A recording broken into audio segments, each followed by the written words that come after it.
Hello and welcome to the Route 1 Show, the podcast bringing you all the latest football action from West Yorkshire and beyond. I'm Stephen Brown, and with me on this episode is Tim Feather. Hello. Hello, Tim. You're back and fighting fit, I presume? I am, yeah. I fell ill earlier on. So me and Chris last week, we accused you of having man flu. You know what? You probably weren't far away from that. I had a really high temperature, and I put it this way: I was in bed from about 1 p.m. on Friday afternoon right through till 6 p.m, which is obviously when we were recording, so I couldn't make it. So worst bit was I couldn't make it out for drinks afterwards. Oh, that's never good. But you're back this week. I'm back. And we're ready to match go. fit. Now, just a couple of things to tell you from out there on the interweb. Now, if you're interested in football and you're ill without the mainstream, then do visit a new blog out now from Johnny James Ayres. It's offthebarinthebar.wordpress.com. That's if you're interested in your football and ill without the mainstream. That's certainly me. I've had a look at it. Some great articles on there. Do have a log on there. Now, this was brought to my attention by one of our correspondents, Tim. It was Colin Robertson, and he tweeted us because Guiseley are organising a charity six-a-side football tournament Sunday the 11th of May, and registration's 9:30 in the moment. Follow A.F.C community on Twitter, and you'll be able to find out information about that. He challenged the Route 1 Show to put together a team. What do you think, Tim? Are you much of a player, or...? I'm going net, yeah. I'm going net. It's where I used to get stuck in PE. Yeah. Well, we all know about Colin, because every time we ring Colin, he's always playing five-a-side, so he's decent. We need to get Colin on the team. Chris Bell, we don't know. We'll have to find out if Chris is... Doug... Oh. Yeah, we don't know, do we? We might. Alex is good. Now, Alex is definitely good at football. Bit lazy, I've heard, but yeah, he's good at football.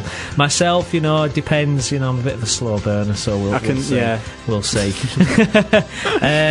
But I'll soon dominate and get man of the match awards, Tim. We'll get that to him. We'll see. We'll put it out there, and we'll see if we can get together a team. But yeah, if we're up for it, what do you think, Tim? We'll have a go. Yeah, we'll have a go. And finally, we had some inquiries to our new Facebook page, which you can also like.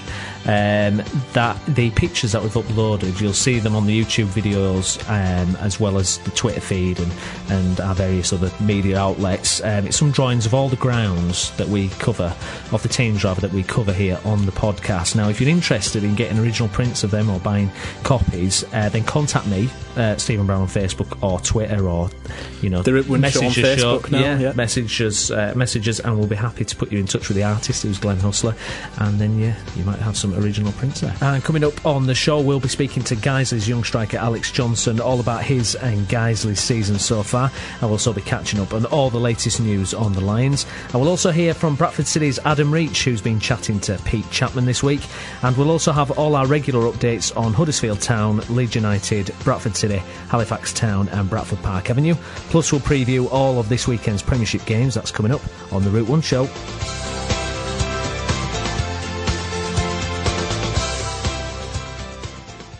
OK, we're having a look at Guiseley now. I'm delighted to say that joining us on the line now is their striker, Alex Johnson. Thanks for joining us, Alex. So, do you want to tell us a little bit how it was moving from Halifax to Guiseley? Well, it came about, I got a phone call on a Sunday afternoon from the manager at Halifax, and at the time I was just coming on. I was getting 20 minutes, 25 minutes here and there off the bench. Yeah. And at my age, I want to be playing week in, week out. So I spoke to Mark Bauer at Guiseley, and said that he wanted to take me on a month's loan, and it just went from there on.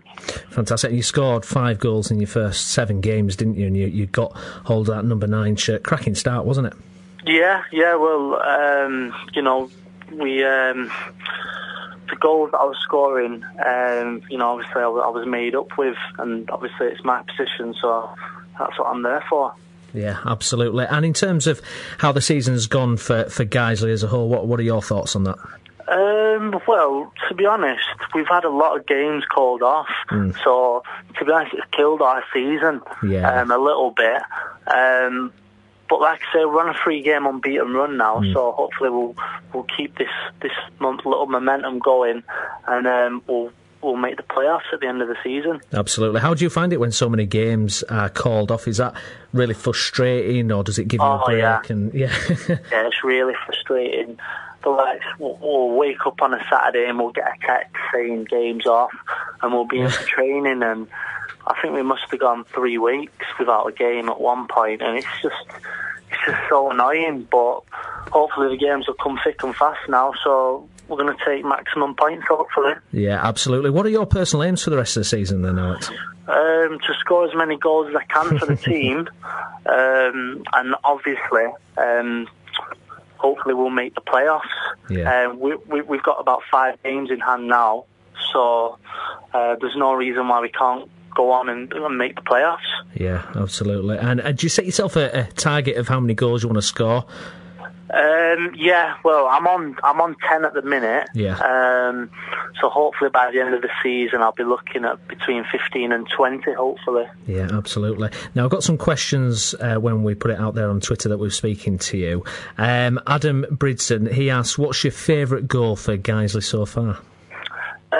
Favourite goal? It's got to be the one at Halifax, going back against my old team and scoring the winner there in the FA Trophy. How sweet is that when you go back in? Yeah, well, obviously, I had a great year at Halifax, but obviously when you go back there, you want to do your best, and obviously I've came up and I've scored the winner, so, that's probably my favourite goal for Guiseley so far. And A.F.C. Halifax asked, what was it like scoring in the playoffs last season against Guiseley? Oh, wow. Was that a bit difficult, actually, when you turned up at, you rock up at guys and you just scored against them in the playoffs? Well, when I got there, all the lads was giving me a bit of banter about it and stuff, which you expect. But obviously, I was playing for Halifax then, so you've got to do the business for whatever team you're playing for. Yeah. So, do you know what I mean? Absolutely. Got to do it. Graham Braithwaite, he asks, what do you think of the ground development and what do the rest of the players think? Yeah, well, we're all excited. Obviously, in the summer, I think they're building a new stand, aren't they, and getting a new pitch and all that. So, it's exciting times for Guiseley, so we're all looking forward to it. And it's Vauxhall Motors up next, Alex. Difficult week for them because they're actually going to cease to exist as a club after this season, so you must fancy your chances against them. Yeah, well, obviously it's not good for them, is it? No. But we're going to go into the game, obviously 3 unbeaten. We're going to go into the game and confidence and hopefully come out with 3 points. Perfect. Alex, thanks very much for joining us, mate. No problem, mate. And good luck for the rest of the season. Thank you. Take care. Bye-bye. Bye. Bye-bye.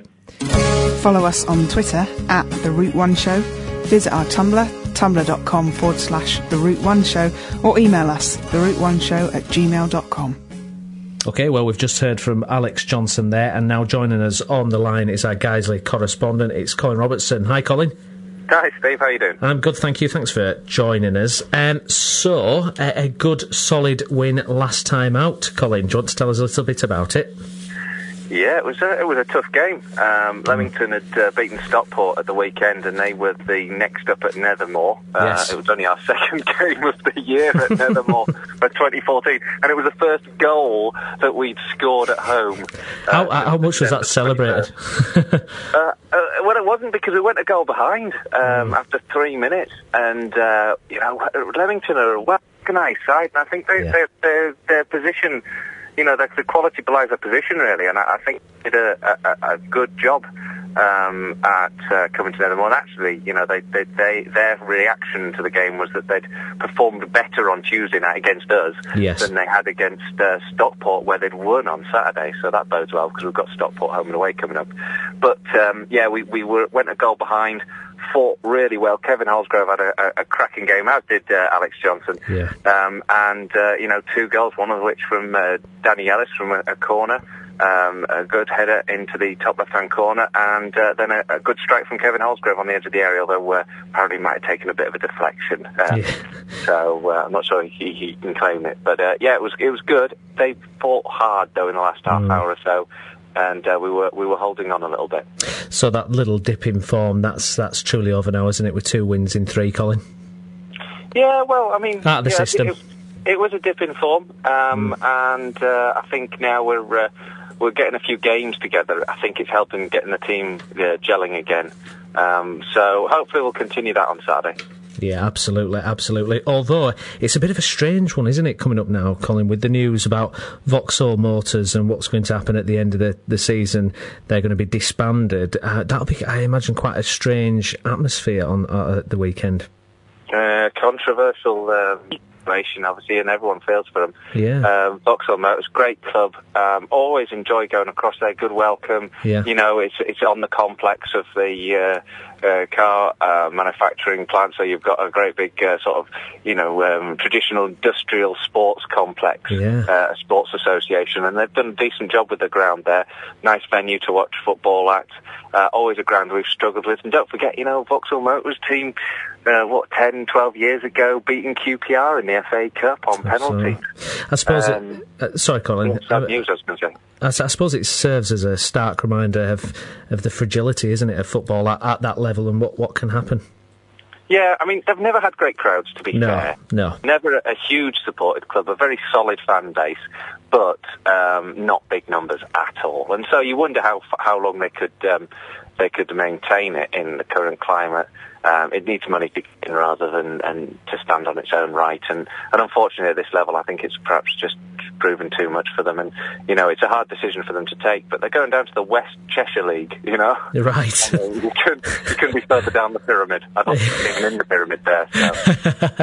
Oh, dear. Now, Colin, on I suppose it's semi-related subject, we saw you tweet this week about challenging the Route 1 show to get a team together for the six-a-side competition that Guiseley are putting together. Do you want to tell us a little bit about that? Yeah, it's a annual charity six-a-side tournament in May, 17th, on the Sunday, from memory.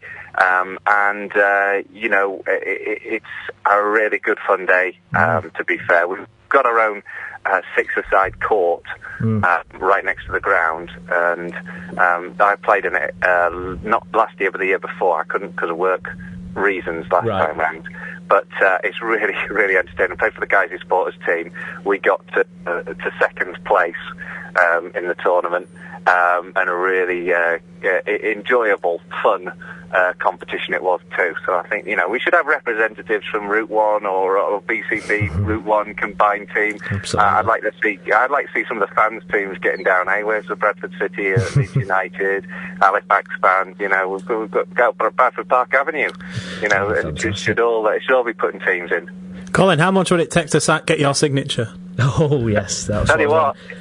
It's a bit like IPL, my signature at the moment. It's going to go to the highest bidder. I think it'll be quite competitive.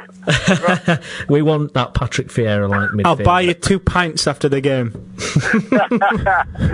That is the best offer I've had so far. There you go, you heard it here first. We've signed Colin Robertson for the Route 1 show. Fantastic. Brilliant. Colin, thanks very much for joining us, mate. Cheers, guys. Have a good weekend. Take care. Bye-bye. Bye-bye. There we go. That's Colin Robertson. His signature in the bag. That's not bad, is it? Now we'll take that. For some reason, I can't help but think there's some Gareth Bale thing behind it. I've got a feeling there's going to be another club coming in at the last minute. Just to try and turn his eye. Yeah, snatch him away. So, Tim, like I mentioned to Colin there, I imagine it being a bit eerie, especially on Vauxhall Motors' part, the fact that the club's got a winding up order and they're going to be expanding or dropping down the divisions at the end of the season. You can only think that guys are going to win that one then. Yeah. To be honest, I've seen Vauxhall Motors highlights a couple of times, and they're not defensively strong. I mean, they can be difficult to beat, but there are definite spaces in that defence which players like Danny Forrest and Alex Johnson and some of the midfield players from guys that can really exploit, to be honest. Yeah, I mean, I saw Vauxhall Motors against Park Avenue on Monday, and I didn't think much to them. A couple of wingers were decent, but overall, I think if guys are on it, they should see that one through. Yep.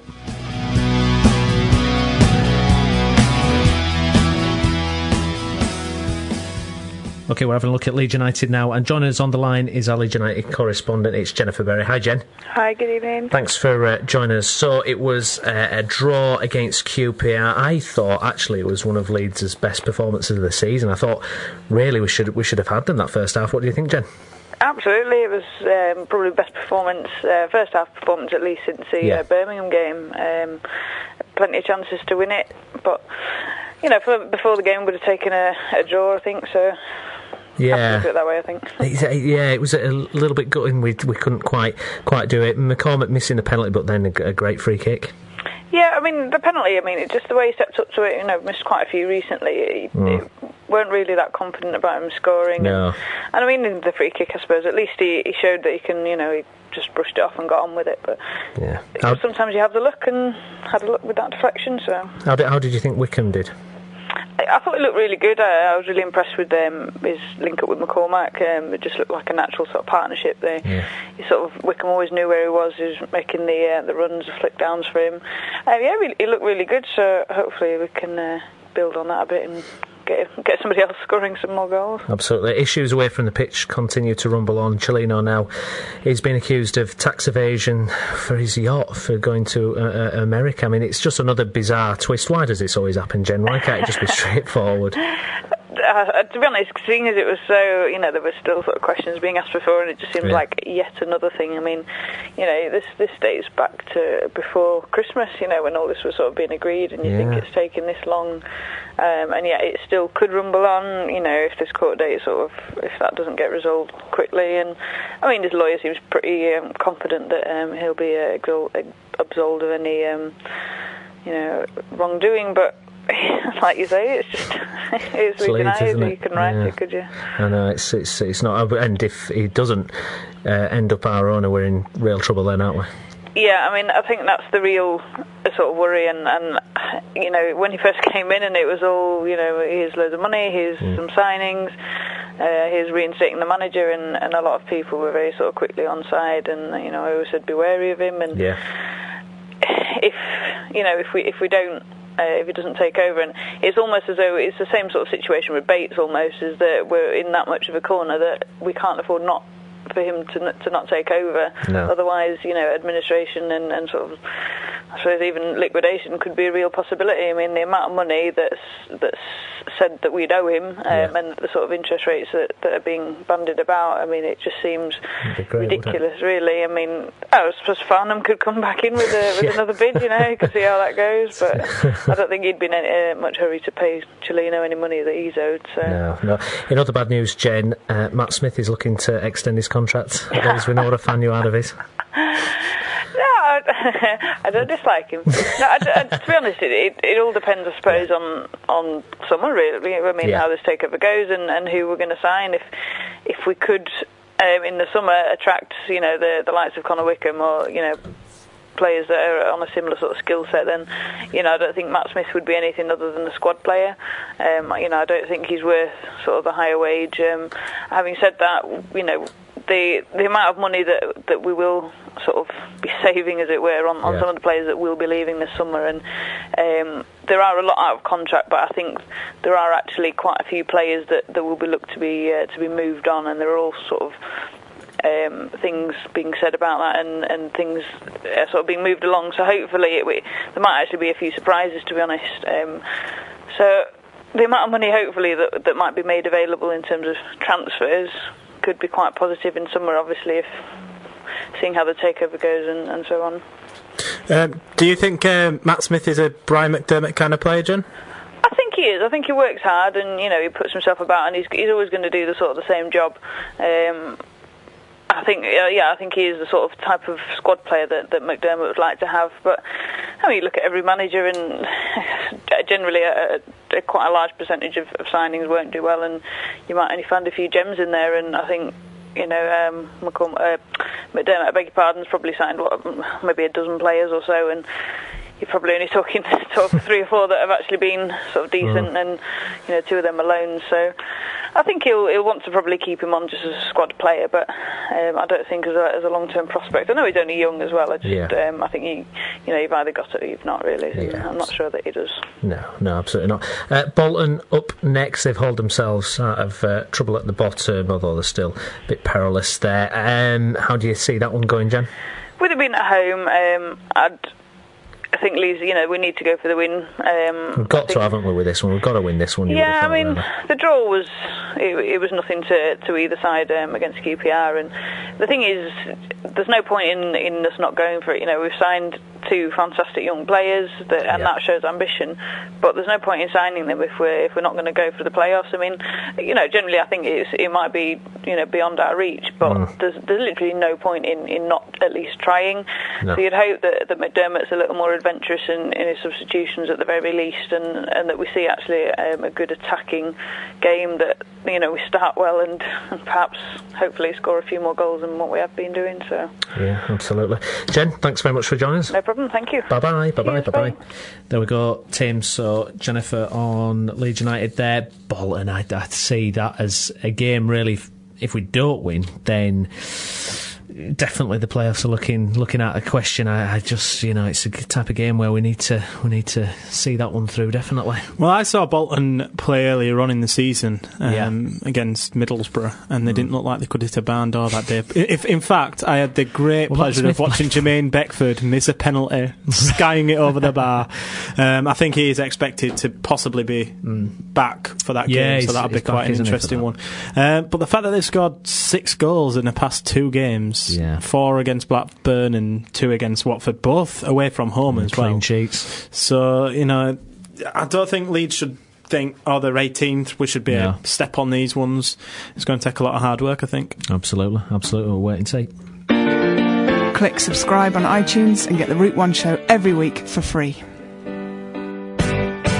And now Huddersfield Town fans breathe a sigh of relief because we've got our Huddersfield Town correspondent back on the show. Hi, Doug. Hi, it seems like a long time, doesn't it? It does, the Huddersfield is ours, Doug Thompson, because me and Tim, the first week we were kind of fumbling around for Huddersfield Town analysis, and then last week me and Chris, we were no good as well. We're over in Bradford, aren't we? We don't have a clue. So we're really happy that you're back on the show. So we'll start with that fantastic win against Barnsley. That was much improved after the Sheffield Wednesday performance. Yeah, very much so. I mean, the tale of Town season so far, really, but slightly exaggerated in the terms of the final scoreline. Yeah. Quite a few people, funnily enough, said that they thought a big win was sort of coming. Some of the games that Town have been playing well in and not scoring goals. And ironically, we've all been worried about who's going to score goals and how they're going to get goals and all this. And there was 5 different scorers against Barnsley, so it just shows how strange things, or how quickly things turn around in the Championship. Yeah, it really is, Doug. I remember 2 weeks ago now, I saw a couple of tweets from Huddersfield Town fans that were saying, when's Nahki Wells going to start earning his money? Well, he seemed to earn it assist-wise this weekend, but what do you think of Adam Clayton not allowing him to take the penalty? Because for me, I've seen Nahki Wells was Bradford City's penalty taker for the past 2-3 years now, so he does know how to take him. He's a confident lad. So what do you make of the situation? Yeah, I mean, it's an interesting subject, really. Obviously, it's been a bit of an ongoing debate, Huddersfield Town and penalties, because of James Vaughan, only scoring 2 out of the 4 that he'd taken this season. My understanding of it was that even before Nahki Wells was signed, the job was sort of handed over to Adam Clayton. There haven't been that many penalties since, to be honest. And to be fair to Clayton, he took quite a few last season and did quite well with them. So I think he saw himself as a designated penalty taker. Nahki, obviously, being a natural goal scorer, was desperate to take it. I think he won the penalty as well. He did, yeah. Just to add to it. I think on balance, my own opinion is that it was probably the right thing to do at that stage of the game. It really did see the game away, that penalty. And, if Adam Clayton was the man that had been designated to take them and he wanted to do it, I think he should probably have taken it. I know there was an argument for letting Nahki take the penalty to get a goal. And, he really did deserve a goal last Saturday because he had a fantastic game. Certainly the best game he's had since he came to Huddersfield. My only feeling, is that Wells probably needs a goal, so maybe the fact that, just to settle him back down again, because he did seem to be putting a bit of pressure on himself last week, saying that he needs to start scoring. Yeah, I mean, obviously, you come in for that kind of fee, you're a striker, ultimately you judge on your goals. I think all strikers would admit that. And it would have been, great for him to get a goal, really. But I think that, the kind of performance he put in, the fans, really, really appreciated it. He got a fantastic ovation when he came off. So, in a way, I think it was almost as good as scoring a goal, that performance, in a sort of strange kind of way. hopefully he can get one this Saturday. I'm sure that there are goals in Nahki Wells. I mean, obviously, you'll know better than me. You've seen more of him than I have. And he does look like he's getting into that sort of routine. I think it's just a settling-in process. It takes a while. He needs to get to know people. They need to get to know him, and he needs to adapt to the sort of system that Huddersfield have been playing. Really. Yeah, I mean, when you see him, he has the movement, doesn't he? And he looks like he's a goal scorer, doesn't he? Yeah, and to be fair to him, he looked more confident on Saturday, even though he didn't get the goal. He was getting into great positions, he was working hard, he was running different angles, just really making a nuisance of himself, And I think Barnsley was struggling to deal with him, really. And it was one of those sort of days where, everything that could have gone wrong for Barnsley did go wrong, and, everything that could have gone right for Town, other than Nahki scoring, went right, really, So Doncaster Rovers up next, Doug. What are your thoughts on that one? Yeah, hopefully, another win. I mean, we keep saying it, and it's almost like, one step forward, one step back with Huddersfield. The last few games, it's been win, defeat. It'd be really good to get 2 wins in a row. I mean, it's a sort of small target in a way, but, a big target, really, because consistency is, a crucial thing between now and the end of the season. I think, we'd all like to finish in the top half of the table, and if something else happens, so be it, but I don't think anybody realistically thinks that it's a major target to make the playoffs. If it happened, it'd be great. But it could easily go the other way with Town. With the way the season's been. I think that another couple of wins would pretty much see off any lingering doubt of getting drawn into something at the bottom of the table. So that would help. Getting that win at Doncaster. But no easy game. I've been to the Keepmoat Stadium twice. Both times Town have been there to watch, and we've never scored. Never mind, never won there. So, any kind of goal would be nice, whether Nahki gets it or somebody else. Yeah, absolutely. Doug, great to speak to you. Thanks for joining us. It's a pleasure, no problem. Take care, thank you. Bye-bye. Bye-bye. OK, so Tim, we've heard from Doug there. Incredible performance from Nahki Wells, wasn't it? Unbelievable. And as I mentioned to Doug, he has that look of him, doesn't he? The way, he had a couple of good opportunities himself, he couldn't quite convert, but fantastic performance. I think the awareness of some of the players that he had around him, I think maybe it looks like now he's starting to settle in a little bit, to understand that no disrespect to Bradford, but he's playing with players who are much cleverer than the players he used to play with. They're more intelligent, they're more aware of the game around them, and I think Nahki will only get better for that. Absolutely. So Doncaster Rovers, we've heard from Doug there that they haven't even scored there in the last couple of meetings. How do you see that one going? Yeah, well, I think just Doncaster Rovers keeping the door shut, to be honest, would be a result for them. So if it was 0-0, I wouldn't be surprised. But Huddersfield should be thinking they should be able to go there and at least nick a goal. Yeah, absolutely. If Wells is on similar form.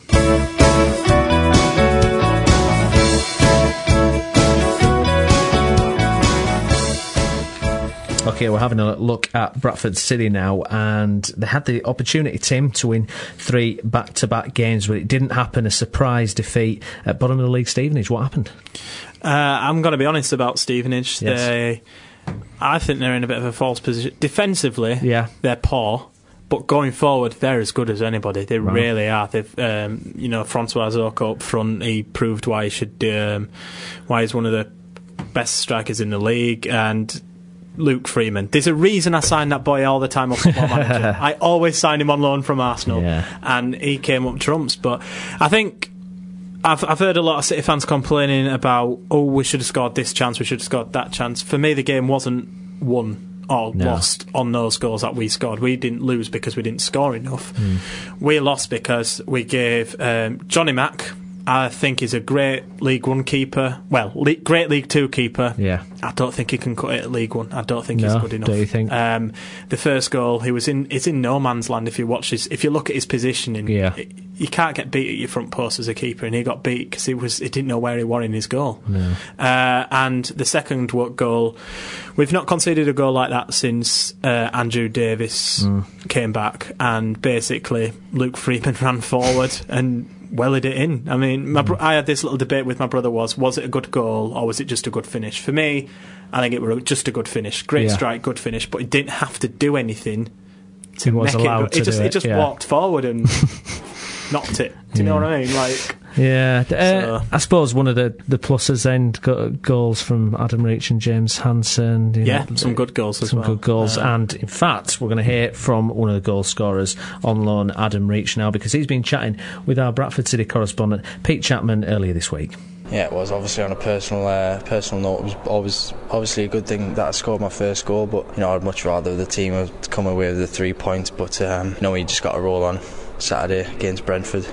Team do well near the top of the league, but if you want to get promoted, then they're the teams you got to go on and get a result off. In some ways, is it easier playing those teams in that less is expected from you than, say, against Stevenage? Yeah, maybe. When you go into a game at home against a lower side, there's always an automatic expectation of you just to take 3 points and maybe score 3 or 4 goals, but it's not always like that. So like you said, the other side of the coin is when you go away to a top team, then sometimes there is a little bit less pressure. You're not in front of your home fans, so we'll just go out there and play our game and hopefully bring a point or 3 back. There doesn't seem to be that much wrong with Bradford City in the way you're playing. It's just almost luck that's not going your way. Yeah, I think it's just the fine details, like you said.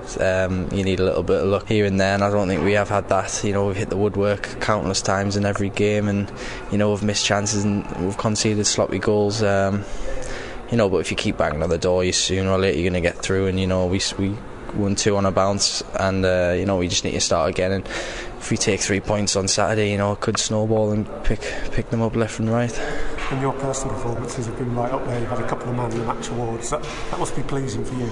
Yeah, it is. That's the reason I'm on loan here. To gain experience as a player, and I'll try and put myself out there in the market, for not just for Middlesbrough, for anyone else who's watching.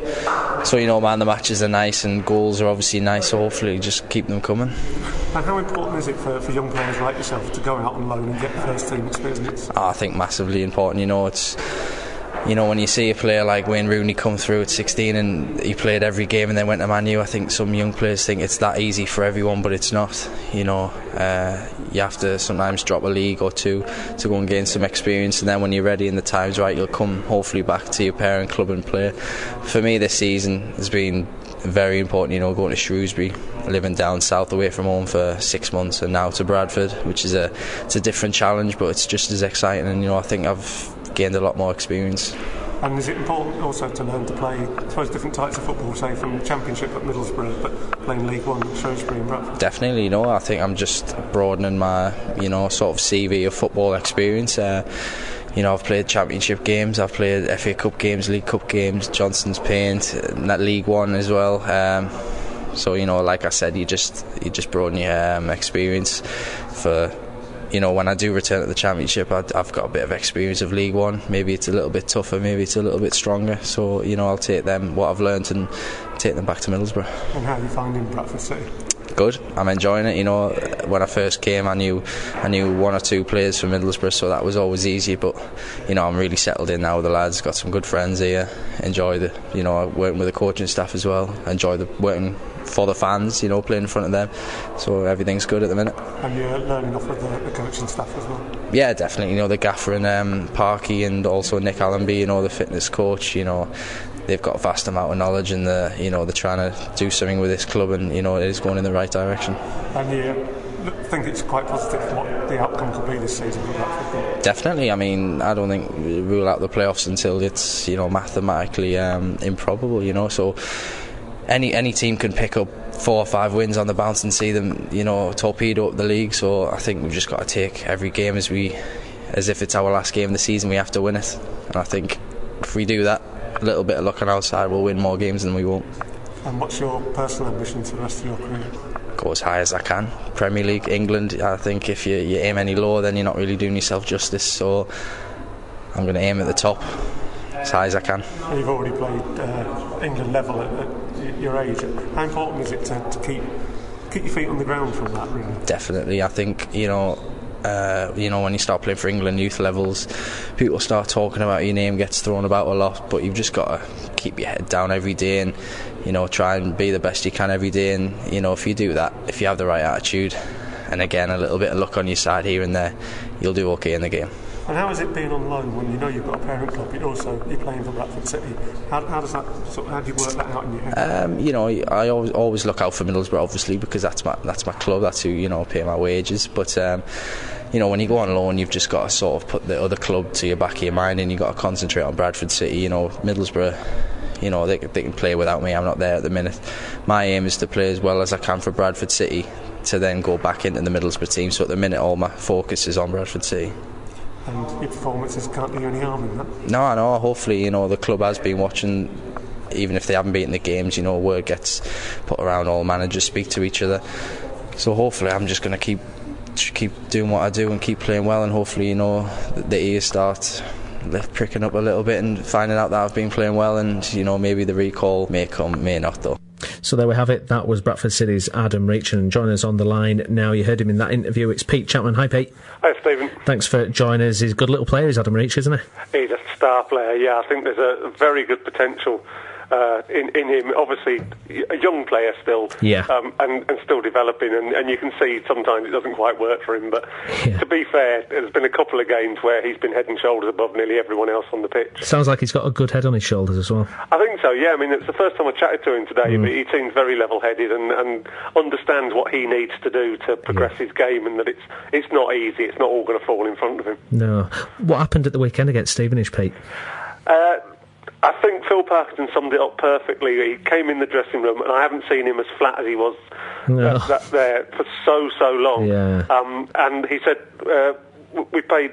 I'm trying to think of the exact word he used, but basically they thought they were going to win, and they didn't. Yeah. And it, you know, they went 1-0 up with a fantastic goal from Reach. Then Stevenage came back, and then 2-1. A great shot again from Reach, rebounded, Hanson reacted brilliantly, it's 2-1. They had several chances in the second half to make it 3-1. And then the best player for Stevenage breaks free, everyone backs off of him, he shoots from about 30, 40 yards and it rockets in. And then a very good free kick manoeuvre, it must be said. And right near the end, and they make it 3-2, and it's all that hard work of 2 wins. I mean, the one where they thought the 3 points might come, they've thrown it away. Yeah, absolutely. And it's a tough one next, Pete. It's Brentford there, sitting third in the table. How do you see that one going? It's going to be a very interesting one, because as I said to Adam Reach there in the interview, maybe it's easier for Bradford. The pressure isn't on them. They're the away side to start with, and they're not expected to win at Brentford. OK, they beat Brentford earlier in the season, but I was talking to Steve Parkin, the assistant boss, earlier on, and he said, look, that was a new Brentford side that had been put together after the disappointment of the playoff defeat last year. They were just getting to know each other, and look at the run they went on not long after the Bradford defeat. And OK, they've had a couple of dodgy results recently, but they more or less managed to play the same 11 to 14 players every game, and they've had a fantastic run and are clearly up there with Wolves. They've got the resources as well as and Orient as favourites to go up automatically. So a tough one then. If I had to push you for a score prediction, which way would you go, Pete? I'm actually going to be quite positive and say I think it'll be 2-2. And I think Aaron McLean might get his first goal. That's what I was going to... You've just reminded me there, because he's not scored yet and he missed a good chance on Saturday. Is it just a question of time for him, or well, again, I think Phil Parkinson summed it up. He's trying too hard to score. The rest of his game, he obviously wasn't match fit when he first came, but he's looking quicker. He looks like he's just lumbering around, and suddenly he'll go and he's on to something. And the game against... I can't remember who it was now, the 3-3 draw just before the 2 wins. Crewe, was it? Crewe, that's right, yeah. He set up all 3 goals, and it was brilliant back-to-goal play from a forward. He knew exactly what weight to put on the ball back and everything. And he's starting to learn where Hanson's flicks are going. I mean, that's obviously going to take a bit of playing together. You can do all you want on the training ground, but you have to play together to get the real gel. But it's just that thing in front of the goal. He's almost too tense, trying too hard and hitting it too hard, or trying to be too precise instead of just doing what comes naturally, so to speak. Absolutely. Pete, thank you very much. You're welcome. Take care. Bye-bye. Okay, bye. You're listening to the Route 1 show, covering football in West Yorkshire and beyond. Right, moving on to the Conference Premier now, and Halifax Town, and joining us on the line now is our Halifax Town correspondent. It's Andrew Pinfield. Hi, Andrew. Evening, Steve. Thanks for joining us. So, good win over league strugglers Tamworth with goals from Matty Pearson and Lewis Maynard. What did you make of it? It was 2 cracking goals, in fairness. We don't often score 30-yarders, but Barry Pearson's was a 25-yarder. We thought it was a goal again, and it was eclipsed in the second half by Louis Maynard getting the ball in his own half, taking a touch or two forward and firing in from 35 yards. So there were two great goals, and it was a welcome 3 points. And certainly Tamworth made things difficult for us, but overall we deserved the win, and it was a welcome victory. Absolutely, and in 9th position now. Yeah, we're always going to be up and amongst the playoff contenders. Not saying that we'll make the top 5 come the end of the season, but we're very strong at home and not so good away, and it'll be a good game on Hyde Saturday because they're hopeless at home and we're hopeless away, so something's got to give at the weekend. Yeah, Andrew, I've just been looking at Hyde, and they have conceded the most amount of goals from the Premier League down. They sit bottom and they've conceded 91 goals. That's astonishing. Well done, Statter, well done, sir. It's called the fact sheet for a reason. I just found it interesting at 91. I mean, there's a couple who've conceded 50, 45, you'd probably be, you'd say, yeah, your defence is tightened up, but 91, that's double some clubs. Yeah, the funny thing is, when we played them at the Shea, they were actually a better team than us. Definitely the first half, and the second half they were on top. And then once we scored the first goal, went on to get a further 3. We won 4-0, but up until the goal being scored, they were very much the better team. So we're not taking anything for granted at the weekend. No. But we will go with the intention of winning the game, and another 3 points would put us on to 54, which would be very nice. Now, it's been well known this season that Halifax have struggled away from home. A team who hasn't won a game at home all season? Yeah, you'd like to. I mean, there's all these stats and things going around. The only game we've won away was at Dartford. But to be fair to them, if you look at their results, I know they've conceded an awful lot of goals, like you say, but a lot of the games that they've lost is just by the single goal. I mean, when they do get walloped, they get beat. I think Forest Green put 7 past them, and there's a few put 4 past them, but there's been 1 or 2 tight games as well, so hopefully we're on one of those 4-0 scorelines for the Shaman at the weekend. Just one last thing, Andrew. What do you make of James Bolton extending his loan from Macclesfield Town? Yeah, James Bolton's a good steady player. He came to the club last season on loan and did ever so played in the playoff final. He scored the goal at Chester, albeit we thought we'd got to the point until the last-minute debacle when Chester got the... But yeah, he's fitted in well to the club. He knows the boys at this year, so it's a welcome addition for a further month at least. So, Andrew, we're just hoping Lee Gregory is fit and firing on Saturday, because he might get a bag full there. Well, it'd be nice. It wasn't on the score sheet Saturday. They don't get too many goals away from him. I think out of the 20 he's scored this season, I think about 16 have come up this year, so hopefully he can get on the score sheet away from home. That'd be nice. Yeah, perfect opportunity. Andrew, thank you very much. Cheers now. Take care. Bye-bye. Yeah, bye-bye. There we go. That's Andrew Pinfield. It's fascinating, isn't it? Looking at the stats there, 91 goals conceded. It's incredible. I wonder how that compares against European leagues. I wonder if that's the worst in Europe.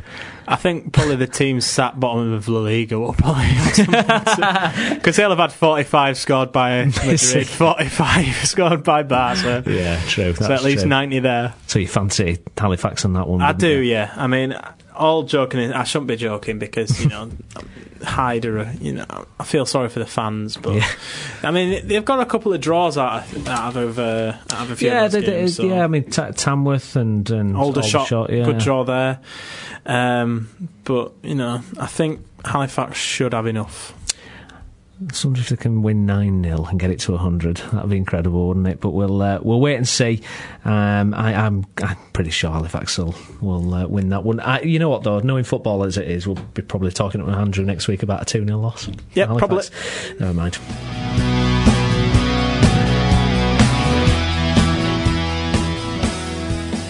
OK, we're having a look at Bradford Park Avenue now in the Conference North, and joining us on the line now is our Bradford Park Avenue correspondent. It's Chris Bell. Hi, Chris. Hey, mate, you alright? I'm good, thanks for joining us. Now, I was actually at the game against Vauxhall Motors on Monday night. I wasn't there in a radio capacity, though. I was just there as a fan. Really poor game. Well worth you visiting, wasn't it? Yeah, I'm so happy that I made that effort. Yeah, it was. It wasn't great, but I can't complain too much from a personal point of view. That's the first goalless draw that Park Avenue had this season, so it's been a long time coming, I suppose. Yeah, it was a strange one. Nothing really created. They had a little period towards the end of the first half, didn't they? But then it just kind of faded away after that.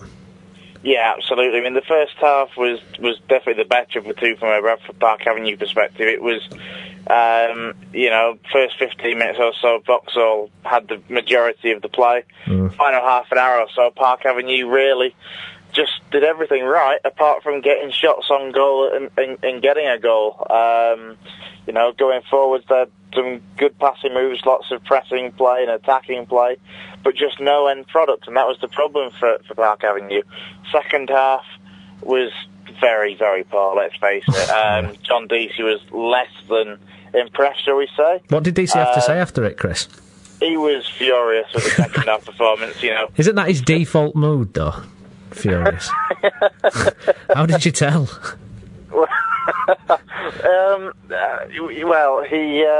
Basically, obviously, as you know, he took off at half time. He took off Jordan Deasy, and Clayton. Both of those, he said, were basically due to knocks, and it wasn't worth the risk with the running that we've got, which is fair enough. The second half, though, losing Jordan Deasy, it showed how well he's played in recent games anyway, because when he went off the pitch at half-time, the second half, there just seemed to be lacking. Yeah. Everything they had about them going forward in the first half was lacking in the second. His creativity, his drive and endeavour and persistence to try and make things happen, which just wasn't there. No. It turns out that Jordan played in another Hartlepool Reserves game on Tuesday night, a 5-2 defeat at Hull City, who obviously play their games at North Ferriby. But so he was in another reserve team game for Hartlepool. So still, that whole thing's still going on then. I thought that had gone away, yeah. Well, this is the thing, so did I. I think a few people had, because obviously nothing's happened for a while regards that, but it seems that, he's still appearing in the reserve team games. I mean, I've seen it said online that maybe people questioning, whether that's the reason why the Park Avenue games are actually being moved to the Wednesday, whether it's for the pitch or whether it's so that they follow the Hartlepool Reserve games instead of precede them.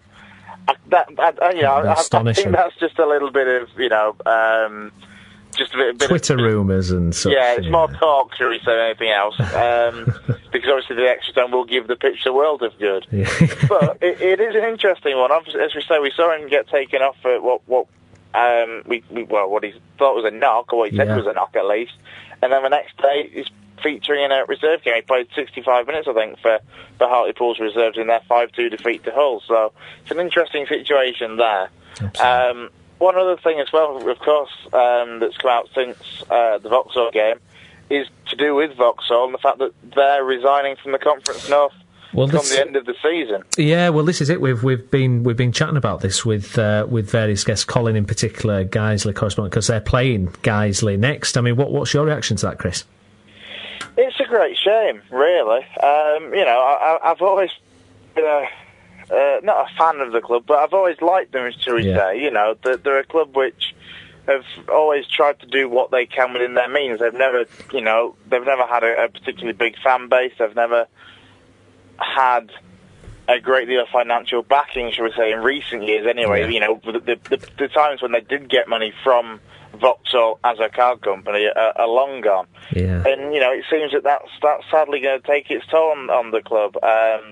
Having to resign and drop down a division just to keep the club going. It says a lot about, the struggles that some non-league clubs have at this level just to even, keep themselves afloat. Absolutely. I suppose what makes it less complicated anyway is that they're going to fulfil the fixtures for the rest of the season and then resign at the end, as opposed to dropping out now and then that causing all kind of havoc in terms of rearranging the table, taking away points, and all that kind of thing.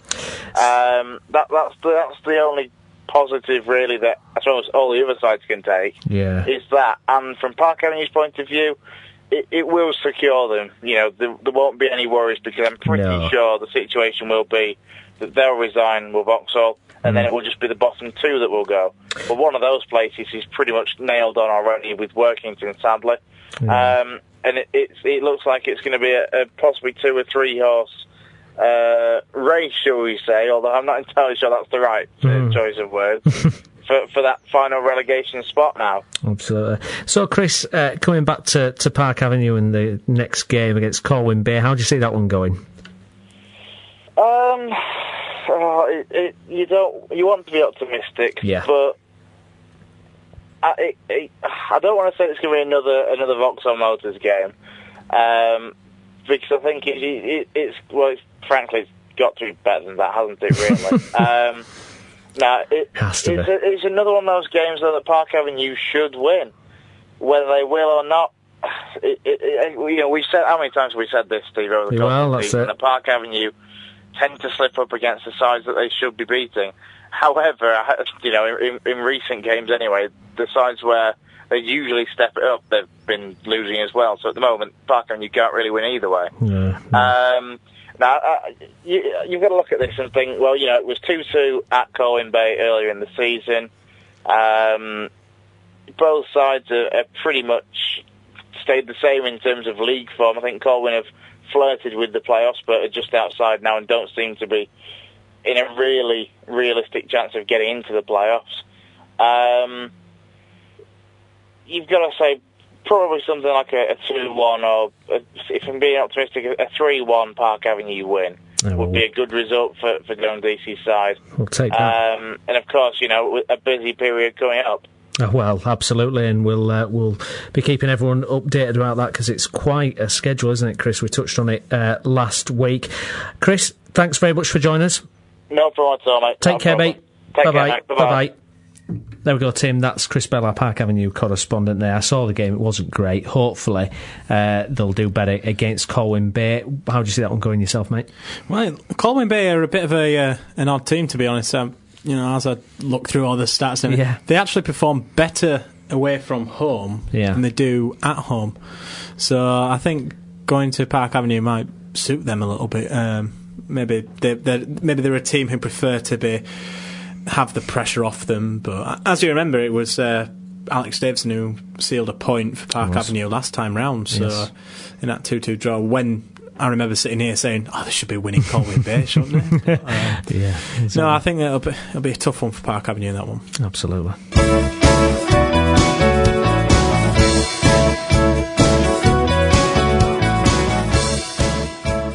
Right, we're going to have a look at the Premiership fixtures coming up this weekend, starting with that 12:45 kick-off between West Brom and Manchester United.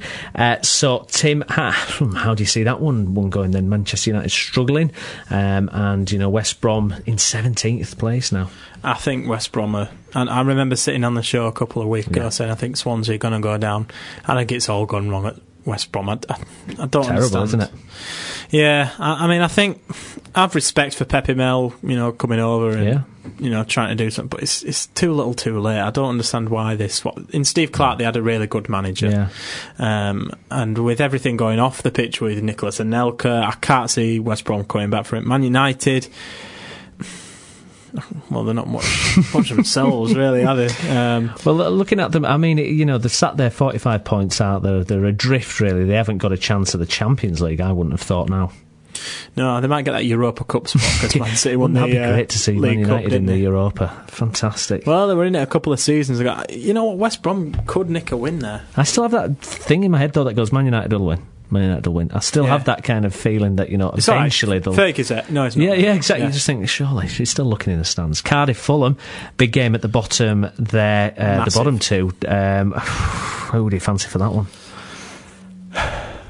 Cardiff. I don't understand what's going on at Fulham. No. For me, what's gone on at Fulham, they're a kind of club who you could see dropping into League One in no time. Yeah, just plummeting. I don't think the owner has. He said that he had more of a clue about football than the last owner. But Mohamed Al Fayed, the previous owner of Fulham, got a lot of grief for a lot of things, but he was a decent footballer. He kept that club in the Premier League. Yeah, I think that was the best thing. I mean, I remember him shooting up with Kevin Keegan and then absolutely leaving for England job. But Cardiff, I feel sorry for Solskjaer. I think he's a bit of a deer in headlights. I don't think he knew what he was getting himself in for. Vincent Tan earlier on this week. Well, the sooner people like villain, he says. The sooner the people like him get out of football, the better football will be. Absolutely. Crystal Palace, Southampton. I mentioned this briefly last week. Southampton, they're sitting in 9th place. Is supposedly a team that's had a great season, but they're lower than Newcastle. Is it as great a season as everyone's made out? Or for Southampton, I think it is. I mean, can't really expect too much from them. No, I suppose. But they do have a lot of they have a very young squad, and they have a lot of English internationals. A lot of potential in that there, squad. isn't it? It's exciting. Yeah. I mean, I saw something earlier on this week, which was if the Premier League had, if goals from only English players counted, Southampton would be second behind Liverpool. Newcastle a bit bottom. Newcastle, absolutely.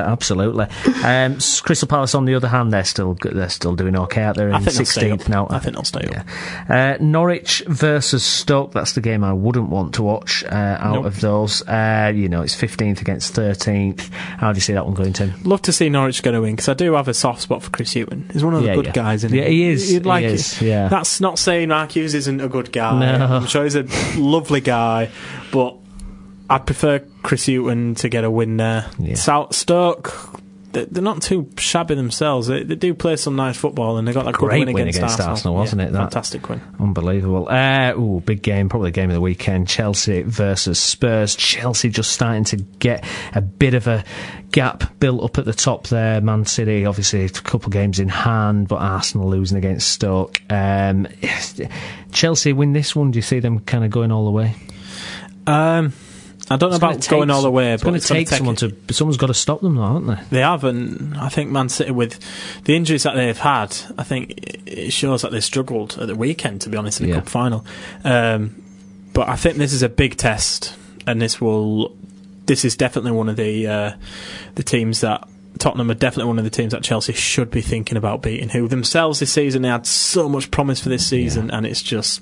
Yeah, absolutely. And I mean, Spurs, they're destined for the Europa League again, aren't they, really? You can't see them they are, can you? They're not even impressive, to be honest. No, I mean, amazing, isn't it, when Tottenham signed all those players at the start of the season, and everybody, well, a few people jumped on the bandwagon and thought, wow, what a statement of intent. Yeah, I think I did as well. But, no Bale factor this season, and it's I think it shows how much they relied on him. Absolutely. A couple of games in the FA Cup we're going to mention as well. Arsenal versus Everton, that's going to be an interesting one, isn't it? It is. It's going to be interesting to see who wants this one more, Arsene Wenger or Roberto Martinez. I think Martinez would be desperate for another FA Cup, because for him to be able to say, as a manager, I've won 2 cups at 2 different clubs in England, I think that's something that can... That's quite an achievement, wouldn't it? It is. I'd like to see them go far in it. And Manchester City versus Wigan in a repeat of last year's final. They'll probably make amends this time, wouldn't they? I think so. I think it might be the 4-5-0 that everyone's expecting, especially with Aguero back now. I think it did show a lot. It didn't have that match fitness on Sunday, but there's also Hull City and Sunderland. So Sunderland, 2 teams who you think, well, Hull said that they want one more win, didn't they, to get Premier League safety, and Sunderland still think that they need that Premier League. Still think they need it. Lovely. So that is your lot for this week's show. I've been Stephen Brown, and with me has been Tim Feather. Thank you very much, Tim. Thank you. And we'll be back next week.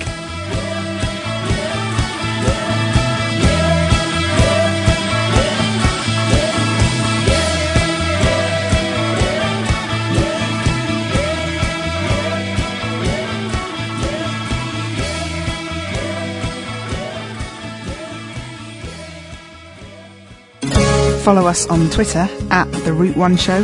Visit our Tumblr, tumblr.com/The Route 1 Show, or email us, theroute1show@gmail.com.